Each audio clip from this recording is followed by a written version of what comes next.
Good morning friends, एक बार आपको फिर से आपके अपने चैनल पढ़ाई का पिटारा में स्वागत है। ठीक है, तो चलिए हम लोग फिर से क्लास स्टार्ट करते हैं। बहुत गैप हो चुका है और झारखंड में इलेक्शन भी हो चुकी है, इलेक्शन के रिजल्ट वगैरह सब हो गया है। तो अब हम अपना पढ़ाई स्टार्ट करते हैं। तो इसमें हम देखेंगे कॉस्मोस का है सार संग्रह। इसमें 6 से लेकर 12 तक सारा एनसीईआरटी कवर किया गया है वन लाइनर फॉर्म में। तो आज हम इसमें देखेंगे एनसीईआरटी का ये ज्योग्राफी चैप्टर, जो कि सारा एग्ज़ाम में आने वाला है। तो हम स्टार्ट करेंगे ज्योग्राफी से। ठीक है, ज्योग्राफी से हम स्टार्ट करेंगे, जो कि आपको सारा एग्ज़ाम में देखने को मिल सकता है, चाहे टीजीटी पीजीटी हो, उत्पाद सिपाही हो, जिला पुलिस हो, या फिर अदर एग्ज़ाम हो गया जैसे सीटेट वगैरह, सब कुछ में आपको काम देने, ये आपको काम में आएगी ही आएगी। तो ये आपका, हम इसको शुरू से स्टार्ट करेंगे और अंत करने का भी इसमें प्रयास रहेगा। तो ठीक है, तो चलिए हम बिना वक्त देरी किए हुए आप लोग का क्लास स्टार्ट करते हैं। तो सबसे पहले ये आपको ऑनलाइनर क्वेश्चन में मिलेगा। ठीक है, तो आप लोग धैर्य बना के रखें क्लास में, और अगर आपको वीडियो समझ में आए तो प्लीज़ चैनल को लाइक शेयर एंड सब्सक्राइब कीजिएगा। तो चलिए हम क्लास आगे ये बढ़ाते हैं। तो ये है भारत का भूगोल। ठीक है, तो ये आज है, इसका फर्स्ट टॉपिक है हमारा सामान्य परिचय, यानी ए जनरल इंट्रोडक्शन। ठीक है, तो इसका पहला क्वेश्चन है आपका, और देखिए जहाँ पे समझाने का ज़रूरत पड़ेगा वहाँ पे समझा भी दिया जाएगा ज्योग्राफी में, है ना। तो इसका फर्स्ट क्वेश्चन है आपका, भारत किस गोलार्ध में अवस्थित है। गोलार्ध यानी हेमिस्फीयर, है ना। तो आप लोग को सबको पता होगा कि भारत हमारा किस गोलार्ध में स्थित है। तो इसका आंसर हो जाएगा उत्तर पूर्वी गोलार्ध। हमारा भारत जो है उत्तरी पूर्वी गोलार्ध में स्थित है। और अगर झारखंड की बात देखा जाए तो झारखंड भी उत्तर पूर्वी गोलार्ध में ही आएगा, क्योंकि देखिए अगर इसमें हम मैप में देखा जाए तो ये आपका, अगर पृथ्वी हम ले लें तो पृथ्वी का अगर हम इसमें इस तरह से 4 भागों में बांट दिए जाए तो हमारा जो, देखिए इस, एक बार हम फिर से इसमें आप लोग को बता दे रहे हैं। तो सबसे पहले अगर देखिए ये पृथ्वी है, तो ये है आपका भूमध्य रेखा, है ना। भूमध्य रेखा हमको तो पता है कि पृथ्वी को 2 बराबर भागों में बांटती है, जिसे 0 डिग्री भी कहा जाता है ना, इक्वेटर लाइन भी कहा जाता है। और यहाँ पे हम देखें कि हमारा भारत जो उत्तरी भूमध्य रेखा के ठीक ऊपर में है, यानी इस जगह पे। तो ये हमारा, ये हो गया ईस्ट वेस्ट, है ना, नॉर्थ एंड साउथ। तो हमारा इस तरह से अगर हम इसको इस तरह से बांट दें तो हमारा झारखंड जो यहाँ भी, यहाँ आपका भारत यहाँ पे है और भारत में ही झारखंड यहाँ पे है।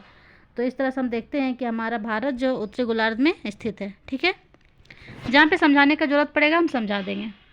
क्वेश्चन नंबर हम नेक्स्ट ईयर बढ़ेंगे कि क्षेत्रफल की दृष्टि से, नेक्स्ट देखिएगा, क्षेत्रफल की दृष्टि से भारत का विश्व में कौन सा स्थान है। तो आप सबको पता है कि ये क्षेत्रफल की दृष्टि से किस स्थान में आएगा। तो इसका राइट आंसर हो जाएगा 7वां स्थान। भारत जो है क्षेत्रफल की दृष्टि से विश्व में 7वां स्थान पे आता है, 7th रैंक में।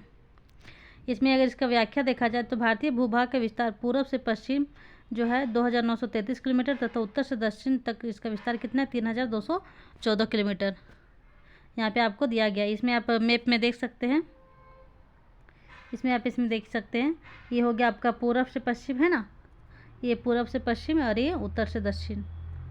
तो इसको, ये डाटा आप याद रख लीजिएगा। एक क्वेश्चन आपको एमसीक्यू क्वेश्चन में देखने को, आपको हर एग्जाम में देखने को मिल सकता है। नेक्स्ट है, भारत का क्षेत्रफल विश्व का कुल क्षेत्रफल का कितना भाग है, यानी विश्व के कुल क्षेत्रफल का कितना भाग है। तो इसका राइट आंसर हो जाएगा 2.4%। नेक्स्ट है, भारत का अक्षांशीय विस्तार, लेटीट्यूड लाइन पूछा जा रहा है यहाँ पे। भारत का अक्षांशीय विस्तार जो है क्या है। तो इसका राइट आंसर है 8 डिग्री 4 मिनट उत्तरी अक्षांश से 37 डिग्री 6 मिनट उत्तरी अक्षांश के मध्य। तो आपको अगर इसे अक्षांश देशांतर समझ में आता है तो अच्छी बात है, नहीं तो आप हमें कमेंट में ज़रूर बताइएगा, हम इसका विस्तार से आप लोग को बता दिया जाएगा। क्वेश्चन नंबर हम नेक्स्ट की ओर देखेंगे, देशांतर रेखाएँ। अभी हमने अक्षांशीय विस्तार देखा, अक्षांशीय यानी इस तरह लेटा हुआ रेखा। ठीक है, लेटा हुआ रेखा पूछा जा रहा है कि भारत का अक्षांशीय विस्तार कितना है। अब हम देखेंगे देशांतर रेखा यानी लॉन्गिट्यूड, ये लॉन्गिट्यूड यानी सीधी रेखा ये। तो इसमें पूछा जा रहा है क्या निर्धारित करती है। तो देशांतर रेखाएं जो होती है क्या निर्धारित करता है, समय एवं अवस्थिति। इसी के अकॉर्डिंग हम समय के बारे में, भारत के समय के दर्शाता है। देशांतर रेखाएं जो है क्या निर्धारित करती है, समय अवस्थिति को। और अगर अक्षांशीय विस्तार के बारे में पूछा जाए तो ये मानसून को निर्धारित करती है, मानसून और मौसम को। नेक्स्ट है कर्क रेखा। कर्क रेखा यानी ट्रॉपिक ऑफ कैंसर भारत के कितने राज्यों से होकर गुजरती है? तो ये सबको पता होगा कि 8 राज्यों से होकर गुजरती है। आप लोग अगर इसका आंसर पता है तो कमेंट में आप इसका 8 राज्यों के नाम जरूर कमेंट में बताएंगे। नेक्स्ट हम देखेंगे भारत से के राज्य जिनमें से कर्क रेखा गुजरते हैं। देखिए यहाँ पे आंसर दे दिया गया आपका। पहला है गुजरात, ठीक है। हम यहाँ से देखेंगे, जैसे गुजरात हो गया, मध्य प्रदेश, झारखंड, गुजरात हो गया, राजस्थान, मध्य प्रदेश, छत्तीसगढ़, झारखंड, पश्चिम बंगाल, त्रिपुरा और मिजोरम। ये 8 राज्य जो है भारत की कर्क रेखा से होकर गुजरती है। मतलब भारत में कर्क रेखा जो है 8 राज्यों से होकर गुजरती है, ठीक है। नेक्स्ट हम देखेंगे भारत को लगभग 2 बराबर भागों में कौन सा अक्षांश विभाजित करता है? कौन सा अक्षांश विभाजित करता है? तो 23.5 डिग्री जो है 23.5 उत्तरी अक्षांश जो कि कर्क रेखा विभाजित करती है, भारत को 2 भागों में बांटती है, ठीक है। और आप लोग के लिए क्वेश्चन है कि कर्क रेखा और मकर रेखा एंड भूमध्य रेखा किस देश से या तो किस महादेश से होकर ये गुजरती है? आप लोग इसका कमेंट में आंसर जरूर बताइएगा। क्वेश्चन हम नेक्स्ट है भारत के सबसे पश्चिमी बिंदु जिसे गौरी मोती या गुहार मोती तथा पूर्वी बिंदु की बिथु जो कि अरुणाचल प्रदेश के मध्य सूर्योदय एवं सूर्यास्त से लगभग कितने घंटे का अंतर है? तो 2 घंटे का अंतर है। क्योंकि देखिए अगर हम यहाँ पे देखें, आपका अरुणाचल प्रदेश है यहाँ पे, है ना, और यहाँ पे है गुजरात। तो अरुणाचल प्रदेश के मेन पॉइंट को क्या कहा जाता है? की बिथु, और गुजरात के गौरमाता या गुहार मोती कहा जाता है, ठीक है। तो यहाँ से यहाँ तक जो पृथ्वी रोटेशन हो रही है, तो यहाँ से तक यहाँ पे आने में इसका सूर्य का प्रकाश जो है 2 घंटे का अंतर होता है। यहाँ पे अरुणाचल प्रदेश में सबसे पहले सूर्योदय देखने को मिलती है भारत में, और यहाँ पे आपको 2 घंटे का डिस्टेंस के बाद, ठीक है। क्वेश्चन हम नेक्स्ट है हमारा भारतीय मानक समय रेखा जिसे इंडियन स्टैंडर्ड टाइम लाइन कहा जाता है, किस शहर से होकर गुजरती है? भारतीय मानक समय रेखा 82.5 डिग्री जो है किस शहर से होकर गुजरती है? तो भारत के कौन से शहर से गुजरती है? आंसर इसका है प्रयागराज के निकट मिर्ज़ापुर से, ठीक है। नेक्स्ट है भारतीय मानक समय जैसे IST, शॉर्ट फॉर्म इसका IST यानी इंडियन स्टैंडर्ड टाइम लाइन, एवं ग्रीनविच मध्य समय जिसे GMT कहा जाता है ना, में कितने घंटे का अंतर है? तो इसका राइट आंसर हो जाएगा 5.5 घंटे का अंतर है। भारतीय मानक समय और ग्रीनविच जहाँ से हम टाइम का लिया गया है, दोनों के बीच डिफरेंस कितना? 5.5 घंटे का। अगर ये चीज़ आपको अगर अच्छे से पता है तो ठीक है, नहीं तो आप हमें कमेंट में ज़रूर इसको कमेंट कीजिएगा, तो हम इसका बारे में एक्सप्लेन कर देंगे। क्योंकि देखिए जहाँ ग्रीनविच समय जो है लंदन में है, वहाँ पे से 0 डिग्री माना जाता है ना। 20 उसमें हम ग्लोब में देखेंगे, ग्लोब लेके बनाना पड़ेगा। ये ग्लोब जैसे हम मान लीजिए, तो ये जो है ना, यहाँ पे देखिए 0 डिग्री, लंदन जो है पूरा मध्य में है, विश्व के मध्य में लंदन है। तो यहाँ से इसका टाइम जोन लिया गया है जो कि 82.5 डिग्री। तो इधर अगर हम पूरब की ओर बढ़ेंगे तो टाइम क्या होता है? बढ़ता है, और इधर अगर हम जाएंगे तो टाइम पश्चिम की ओर टाइम घटता है। तो हमारा भारत जो है इस जगह पे है ना, भारत हमारा इस जगह पे है यहाँ पे। तो जब हम सूर्योदय जब यहाँ से यहाँ तक आती है, तो इस तरह से टाइम जोन क्या होता है कि 5.5 घंटे का डिफरेंस होता है, ठीक है।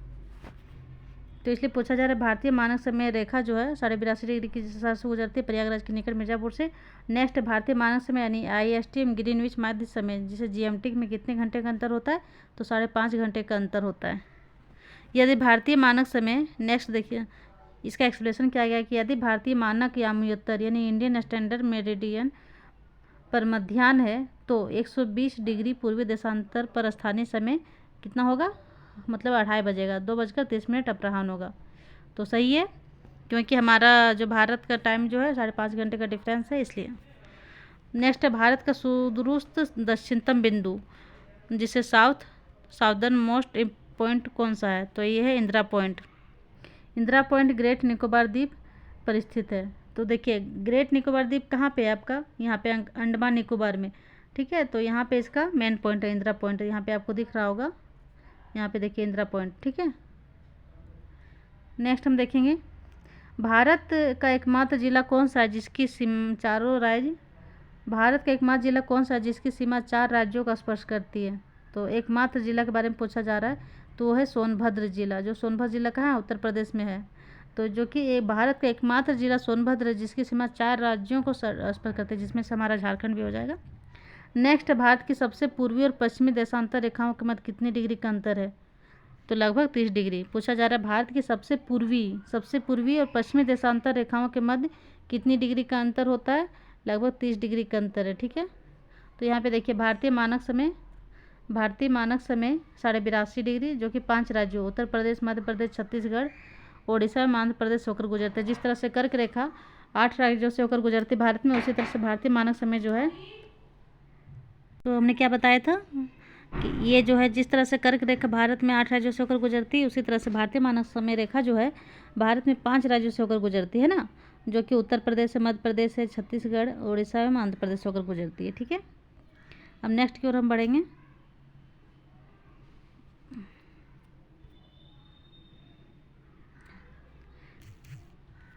नेक्स्ट है किस देश के पास सर्वाधिक समय कटिबंध यानी समुद्र पारीय क्षेत्रों सहित, ठीक है, समय कटिबंध, जो कि कहाँ है? फ्रांस में। किस देश के पास सर्वाधिक समय कटिबंध है?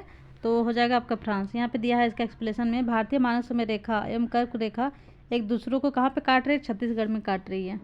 इसमें आपको क्वेश्चन पूछा जा सकता है कि भारतीय मानक समय रेखा एवं कर्क रेखा एक दूसरे को कहाँ पे काटते हैं? तो आंसर हो जाएगा छत्तीसगढ़ में। नेक्स्ट है भारत की मुख्य भूमि की तटीय लंबाई कितनी है? तटीय यानी समुद्र तटीय लंबाई। भारत की मुख्य भूमि की समुद्र तटीय लंबाई, मुख्य भूमि की तटीय लंबाई कितनी है? तो आपका हो जाएगा 6100 किलोमीटर लगभग, है ना, 6100 किलोमीटर लगभग। नेक्स्ट देखिएगा, म्यांमार को सर्वाधिक सीमा किस भारतीय राज्य को स्पर्श करती है? पूछा जा रहा है म्यांमार की सर्वाधिक सीमा जो है किस भारतीय राज्य को स्पर्श करती है? तो इसका राइट आंसर हो जाएगा अरुणाचल प्रदेश। नेक्स्ट है जनसंख्या की दृष्टि से भारत का विश्व में कौन सा स्थान है? तो हमने क्षेत्रफल की दृष्टि से 7वां स्थान देखा था, और जनसंख्या की दृष्टि से अगर पूछा जाएगा तो इसका राइट आंसर हो जाएगा सेकेंड। नेक्स्ट है असम की सीमा कुल कितने राज्यों अथवा केंद्र शासित प्रदेश को स्पर्श करती है? यहाँ पे पूछा जा रहा है असम की सीमा कुल कितने राज्यों अथवा केंद्र शासित प्रदेशों का स्पर्श करती है? तो इसका आंसर हो जाएगा 7 राज्यों को। तो देखिए केंद्र शासित अभी वर्तमान में अगर देखा जाए तो हमारे भारत में कितने राज्य है? 28 राज्य है और 8 केंद्र शासित प्रदेश है, जिसमें से 7 राज्य जो है असम की सीमा से स्पर्श करती है। नेक्स्ट है रॉस द्वीप, नील द्वीप और हैवलॉक द्वीप का परिवर्तित नाम क्या है? तो ये सब आपका करंट अफेयर्स में भी क्वेश्चन देखने को मिल जाएगा, है ना, क्योंकि ये बुक जो है 24वां संस्करण है। तो रॉस द्वीप, नील द्वीप और हैवलॉक द्वीप का परिवर्तित यानी इसका नाम चेंज करके क्या किया गया है? तो हो जाएगा आपका नेताजी सुभाष चंद्र बोस द्वीप। रॉस द्वीप को नेताजी सुभाष चंद्र बोस द्वीप कहा जाता है, नील द्वीप को शहीद द्वीप और हैवलॉक द्वीप को स्वराज द्वीप कहा जाता है। तो ये आप याद रख लीजिएगा। नेक्स्ट हम बढ़ेंगे, भारत किस जल संधि द्वारा श्रीलंका से अलग होता है यानी पृथक होता है? पृथक यानी अलग होता है। तो किस जल संधि के द्वारा? तो पाक जल डमरू मध्य सीमा के द्वारा, ये जल संधि के द्वारा श्रीलंका से भारत अलग होता है। ठीक है, नेक्स्ट है हमारा, भारत का कौन सा राज्य, पूछा जा रहा है भारत का कौन सा राज्य 3 ओर से बांग्लादेश की सीमा से घिरा है? तो देखिए यहाँ पे इसका शॉर्ट ट्रिक में भी याद रख सकते हैं कि 3 राज्यों से कौन सा घिरा है? 3 यानी त्रिपुरा। भारत का कौन सा राज्य जो है 3 ओर से बांग्लादेश की सीमा से घिरा हुआ है? तो वो आपका त्रिपुरा है। ठीक है, तो हमने यहाँ तक इसको देख लिया है। अब हम नेक्स्ट देखेंगे भारत के महत्वपूर्ण चैनल। अगर हम भारत के महत्वपूर्ण चैनल देखते हैं तो सबसे पहले देखिए लक्षद्वीप और मिनिकॉय के मध्य, लक्षद्वीप आपका भारत के अरब सागर की ओर आपको देखने को मिल जाएगा, है ना। तो लक्षद्वीप और मिनिकॉय के मध्य जो है कौन सा डिग्री है? 9 डिग्री चैनल है। नेक्स्ट है मालदीव और मिनिकॉय के मध्य, मालदीव भी आपको अरब सागर की ओर देखने को मिलेगा, तो मालदीव और मिनिकॉय के मध्य भी 8 डिग्री चैनल है। नेक्स्ट हम देखते हैं सुमात्रा यानी जिसे इंडोनेशिया का पुराना नाम सुमात्रा था, और निकोबार के मध्य जो है ग्रेट या महान चैनल कहा जाता है। सुमात्रा और निकोबार के मध्य को ग्रेट या महान चैनल भी कहा जाता है। नेक्स्ट हम देखेंगे भारत और श्रीलंका के मध्य में हमने देखा इसे पाक स्ट्रेट या जल डमरू मध्य कहा जाता है।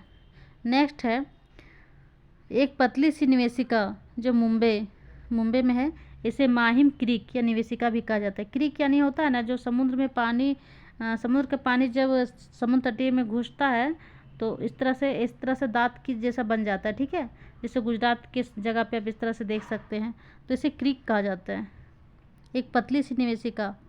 नेक्स्ट है पश्चिमी गुजरात, कहाँ पे? कच्छ की खाड़ी। नेक्स्ट है पूर्वी गुजरात, नर्मदा और ताप्ती का मुहाना कहाँ गिरती है? खंभात की खाड़ी में। पूछा जा रहा है पूर्वी गुजरात, नर्मदा और ताप्ती का मुहाना कहाँ गिरी है? खंबात की खाड़ी पे। नेक्स्ट हम देखेंगे लक्षद्वीप और मालाबार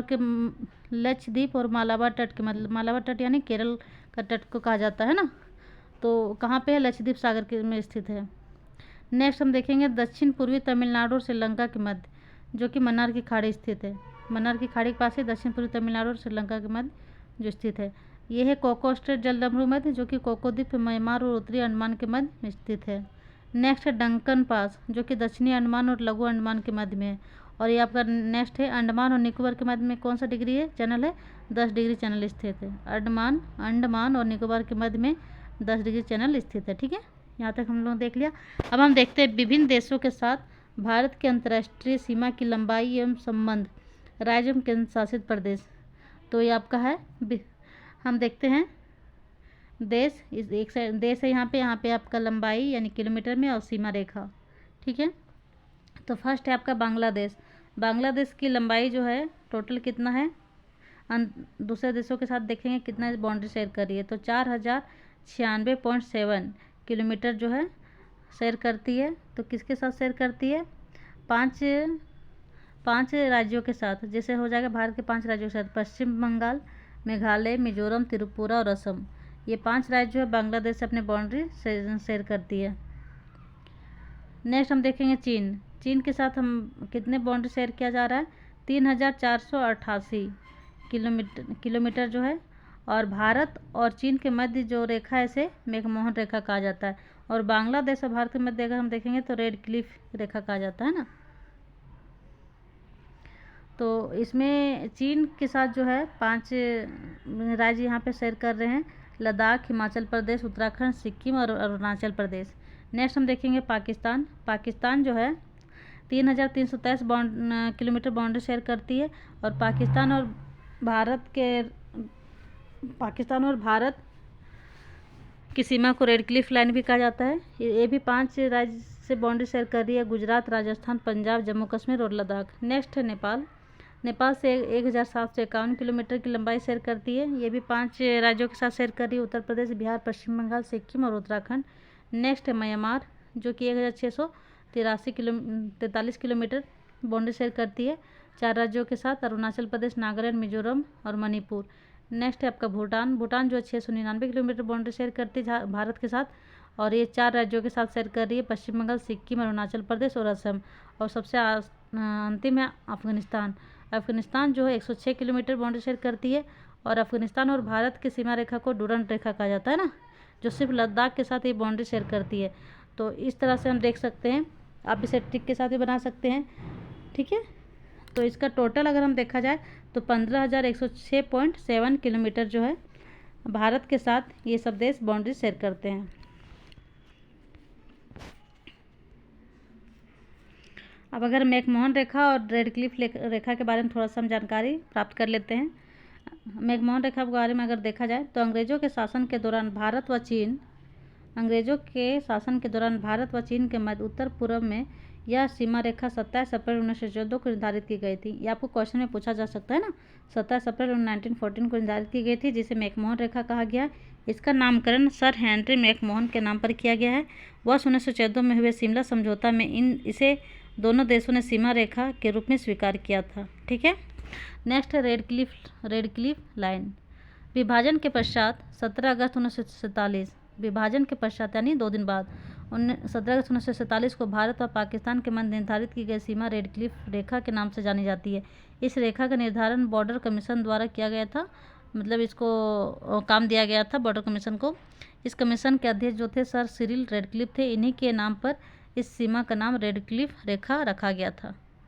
ठीक है, और यहाँ पे थोड़ा सा हम जानकारी ले लेते हैं। काराकोरम श्रेणी को उच्च एशिया की रीढ़ यानी बैकबोन ऑफ हाई एशिया के नाम से जाना जाता है। तो क्वेश्चन ये बन सकता है कि उच्च एशिया की रीढ़ किस श्रेणी को कहा जाता है? तो ये आपका काराकोरम श्रेणी है। ठीक है, तो अगर आपको वीडियो पसंद आ रही है तो प्लीज़ वीडियो को लाइक शेयर एंड सब्सक्राइब कर लीजिए, ताकि आपको आगे आने वाली वीडियो के बारे में और जानकारी मिल जाए।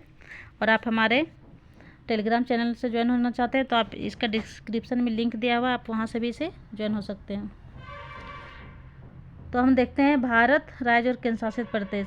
तो हम इससे पहले आपको बता चुके हैं कि अभी वर्तमान में 28 28 राज्य है और 8 केंद्र शासित प्रदेश है। ठीक है, पहले जो कि जम्मू कश्मीर एक राज्य हुआ करता था, इसे अब केंद्र शासित प्रदेश के दर्जा में रखा गया है, जो कि आपका जम्मू कश्मीर और लेह 2 हो गया है ना। तो इसके बारे में आप लोग देख लें, मैं फिर यहाँ पे स्क्रीनशॉट लेना चाहते तो ले सकते हैं। इसमें कुछ फैक्ट दिया गया, इसके बारे में हम पढ़ लेते हैं।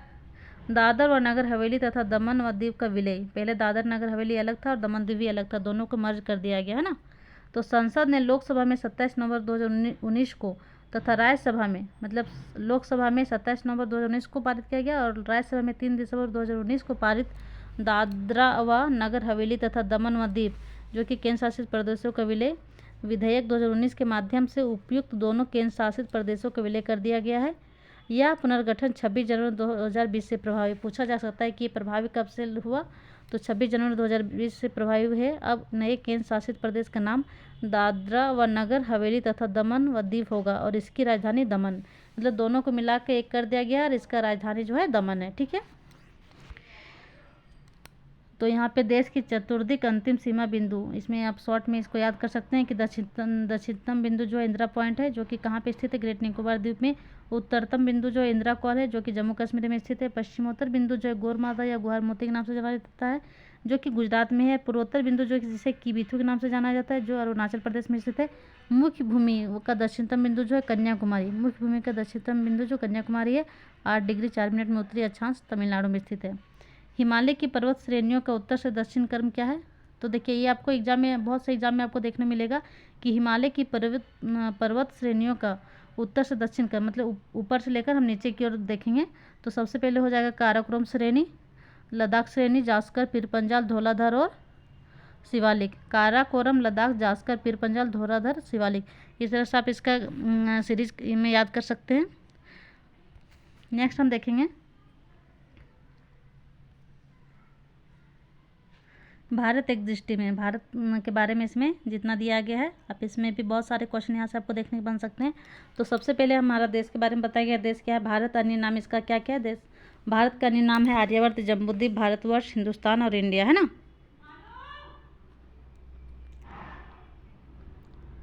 नेक्स्ट आप देखें कि भारत की राजधानी क्या है, नई दिल्ली। भौगोलिक स्थिति इसका क्या, उत्तरी गोलार्ध में अवस्थित है, मतलब पूछा जा सकता है कि भारत कौन से गोलार्ध में अवस्थित है, तो उत्तरी गोलार्ध में अवस्थित है। और अक्षांशीय विस्तार इसका है 8 डिग्री 4 मिनट उत्तरी अक्षांश से लेकर 37 डिग्री 4 मिनट उत्तरी अक्षांश तक। ठीक है, 37 डिग्री 6 मिनट उत्तरी अक्षांश। नेक्स्ट है देशांतरीय विस्तार, यानी 68 डिग्री 7 मिनट पूर्वी देशांतर से लेकर 97 डिग्री 25 मिनट पूर्वी देशांतर तक। इसका ज्यामितीय आकार कैसा है, चतुर्कोणीय है, मतलब अगर भारत का मैप इस तरह से जैसे है तो इस तरह से है ना यहाँ पे, तो ये अगर इसका हम क्षेत्र निकालें तो ये आपका स्क्वायर शेप में आएगा, तो इसलिए इसको कहा गया है कि ज्यामितीय आकार जो है इसका चतुष्कोणीय है। नेक्स्ट है मानक समय, इसका मानक समय हमने अभी देखा 82.5 डिग्री पूर्वी देशांतर, प्रयागराज के समीप मिर्ज़ापुर का समय, जो कि ग्रीनविच मध्य समय से 5 घंटा 30 मिनट आगे है। 82.5 डिग्री पूर्वी देशांतर भारत के 5 राज्यों उत्तर प्रदेश, मध्य प्रदेश, छत्तीसगढ़, उड़ीसा, आंध्र प्रदेश होकर गुजरती है। नेक्स्ट हम देखेंगे भौगोलिक विस्तार, इसका लंबाई उत्तर से दक्षिण में जो है 3214 किलोमीटर और चौड़ाई अगर इसका देखें पूर्व से पश्चिम 2933 किलोमीटर है। इसका स्थलीय सीमा देखा जाए, स्थलीय यानी क्या, जमीनी सीमा है ना, तो 15,200 किलोमीटर है, क्योंकि नीचे पे क्या है, नीचे प्रायद्वीपीय क्षेत्र है जो कि पानी तीनों ओर पानी से घिरा हुआ है, तो सिर्फ अगर इसका ऊपरी सीमा लिया गया है। और जलीय सीमा जैसे देखा जाए टोटल इसका तो 7,516.6 किलोमीटर है। प्रादेशिक जल सीमा क्या है, समुद्र तट से 12 समुद्री मील तक। ये प्रादेशिक जल सीमा जो है ना, कि देखिए यहाँ पे आपका भारत के मैप अगर देखें तो इस तरह से जो है, तो यहाँ से लेकर यानी अंडमान निकोबार तक, इससे कुछ दूरी तक ये मील जो है समुद्र तट से 12 समुद्री मील तक, मतलब इतना दूर तक जो है भारत का सरकार के अंतर्गत आता है। ठीक है, इसके बाद ये दूसरे देशों के अंतर्गत में आ जाता है, यानी अंडमान निकोबार जो है भारत के अंतर्गत इसलिए आता है। नेक्स्ट हम देखेंगे संलग्न क्षेत्र, प्रादेशिक जल सीमा से आगे 24 समुद्री मील तक अनन्य आर्थिक क्षेत्र। आर्थिक क्षेत्र की अगर हम दृष्टि से देखें तो संलग्न क्षेत्र से आगे 200 समुद्री मील तक, जिस तरह से अभी हम अंडमान निकोबार के बारे में बताएं उसी तरह से ये आगे आर्थिक क्षेत्र में अगर देखा जाए तो। नेक्स्ट है जलवायु, इसका जो जलवायु है भारत का कैसा है, मानसूनी जलवायु है। इसका क्षेत्रफल, भारत का क्षेत्रफल कितना है टोटल, 32,87,263 वर्ग किलोमीटर है ना, 32,87,263 87,263 वर्ग किलोमीटर है। विश्व के कुल क्षेत्रफल का प्रतिशत में भारत का कितना है? 2.4% है। और क्षेत्रफल की दृष्टि से विश्व में स्थान कितना? 7वां स्थान है। कुल जनसंख्या अगर इसका देखा जाए, विश्व की कुल जनसंख्या का 70.5% है। और अगर कुल जनसंख्या देखा जाए तो इसमें देख लीजिए, एक कहना सैकड़ा, हज़ार, 10,00,000, 10,00,000, करोड़, 10 करोड़, और 1,21,08,54,977 है ना। और विश्व की कुल जनसंख्या में 17.5% है। जनसंख्या की दृष्टि से विश्व में स्थान कितना है? द्वितीय में है। प्रथम में कौन है? चीन है। पुरुष जनसंख्या इतना है। महिला जनसंख्या देख लीजिए, ग्रामीण जनसंख्या जो है 83.37 करोड़ है, जो अगर परसेंटेज में देखा जाए 68.8% है। ये सब आपको 2011 के डाटा में ही देखने मिलेगा, क्योंकि इसके बाद तो अभी तक कोई जनगणना हुई नहीं है। शहरी जनसंख्या 37.71 करोड़ है, 71 करोड़। और दशकीय जनसंख्या वृद्धि दर है, हो गया आपका लिंगानुपात, शिशु लिंगानुपात, जनसंख्या घनत्व, है ना। ये सब आप लोग देख लीजिएगा, या तो स्क्रीनशॉट भी ले सकते हैं, या तो हम PDF इसका डाल देंगे। कुल साक्षरता दर जो है 74.4% है। पुरुष साक्षरता दर इसमें से 82.14% है। महिला साक्षरता दर 65.46% है। अनुसूचित जाति जनसंख्या भी है, अनुसूचित जनजाति जनसंख्या है। राज्यों की संख्या भी वर्तमान में 28 है। केंद्र शासित प्रदेशों की संख्या 8 है। पर्वतीय क्षेत्र का विस्तार पर्वतीय क्षेत्रों का विस्तार टोटल कितना है? 10.7%। पहाड़ी क्षेत्र का विस्तार 18.6% है। पठारी क्षेत्र का विस्तार 27.7% है। मैदानी क्षेत्रों का विस्तार 43.0% है ना। कर्क रेखा पर स्थित 8 राज्य जो भी हम लोग देखें, गुजरात, राजस्थान, मध्य प्रदेश, छत्तीसगढ़, झारखंड, पश्चिम बंगाल, त्रिपुरा, मिजोरम है। समय रेखा पर स्थित 5 राज्य जो है, उत्तर प्रदेश, मध्य प्रदेश, छत्तीसगढ़, उड़ीसा, मध्य प्रदेश है। अंतर्राष्ट्रीय सीमा से संलग्न राज्य जो है, केंद्र शासित प्रदेश 18 है टोटल। तेल शोधन शालाओं की संख्या टोटल भारत में कितनी है? 23। और राष्ट्रीय राजमार्गों की संख्या 962 है 31 दिसंबर 2022 तक। बड़े बंदरगाहों की संख्या कितना है? टोटल 13 है। ऐसे तो छोटे छोटे बंदरगाह भी बहुत है, लेकिन मुख्य रूप से 13 बड़े बंदरगाह हैं। राष्ट्रीय पशु तो पता है बाघ है, और इसका वैज्ञानिक नाम पैंथेरा टाइग्रिस है। राष्ट्रीय विरासत पशु हाथी है। राष्ट्रीय पक्षी जो है मोर है, इसका वैज्ञानिक पावोक्रिस्टेटस है। और राष्ट्रीय वृक्ष बरगद, जिसका वैज्ञानिक नाम फाइकस बेंगानेलेसिस है। और नेक्स्ट है राष्ट्रीय पुष्प, जिसका राष्ट्रीय पुष्प हमको पता है कि कमल है, और इसका वैज्ञानिक नाम क्या? निलंबो नूसिफेरा। राष्ट्रीय चिन्ह आपका अशोक स्तंभ है ना, जो कि अशोक मौर्य काल के अशोक से लिया गया है। राष्ट्रीय गान जो है जनगण मन, इसके रचयिता तो रविन्द्रनाथ टैगोर जी थे। राष्ट्रीय गीत वंदे मातरम है, जिसके रचयिता बंकिम चंद्र चटर्जी है, जिसे बंकिम चंद्र उपाध्याय भी कहा जाता है। इसका भारत की राजकीय भाषा जो है हिंदी है, मतलब राष्ट्रीय नहीं है, राजकीय भाषा, ठीक है। राष्ट्रीय लिपि जो है देवनागरी है। राष्ट्रीय वाक्य सतमय जयते, और इसका स्रोत कहाँ से लिया गया? मुंडकोपनिषद से लिया गया है। राष्ट्रीय ध्वज तिरंगा है। राष्ट्रीय नदी गंगा है। राष्ट्रीय जलीय जीव गंगा डॉल्फिन, इसका वैज्ञानिक नाम अगर देखा प्लेटेनिस्टा गेंगेटिका है। नेक्स्ट है आपका, हम देखते हैं पुदुचेरी का भौगोलिक विस्तार। कहाँ पुदुचेरी का भौगोलिक विस्तार अगर देखा जाए तो देखिए, इसमें अगर हम देखते हैं, पुदुचेरी जो है ना, एक सरकार के अंतर्गत नहीं आते, क्योंकि ये केंद्र शासित प्रदेश है। इसमें से टोटल इसमें जिला अगर देखा जाए तो तमिलनाडु है ना, तमिलनाडु के अंदर में कराकल आता है। केरल के अंदर में माहे जिला आता है। एवं आंध्र प्रदेश के अंदर में यनम जिला आता है, राज्य में स्थित है, ठीक है। तो इसमें 3 जिला जो है इस तरह से सबके अंडर में, कराकल जो है तमिलनाडु के अंदर में आ जाएगा, केरल के अंदर में माहे, और आंध्र प्रदेश के अंदर में यनम राज्यों में स्थित है, ठीक है। तो ये आज का NCERT सार था, ज्योग्राफी का फर्स्ट चैप्टर। हम नेक्स्ट टॉपिक नेक्स्ट क्लास में देखेंगे। वीडियो अगर आप लोग को पसंद आए तो please like, share and subscribe कर लीजिएगा। तो अगर कोई डाउट हो तो प्लीज़ आप कमेंट में से ज़रूर बताइएगा। Thank you for watching this video.